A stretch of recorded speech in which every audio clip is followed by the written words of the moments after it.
5 patarimai geresniam miegui, kurie tikrai veikia. Miegas – tai pagrindinis mūsų energijos, sveikatos ir grožio šaltinis. Deja, vis daugiau žmonių ryte jaučiasi pavargę, nors ir praleidžia lovoje 7-8 valandas. Kas padeda man ir gali padėti tau? Pirma, laikas be ekranų bent 1 valandą prieš miegą. Telefonas, TV ir kompiuteris trikdo melatonino išsiskyrimą, hormonų atsakingą už miegą.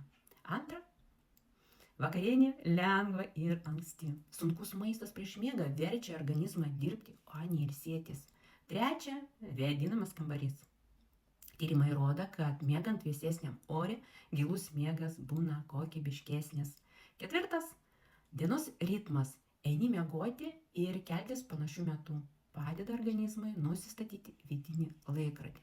Ir penktas, papildoma pagalba organizmui man labai padėjo natūralūs produktai.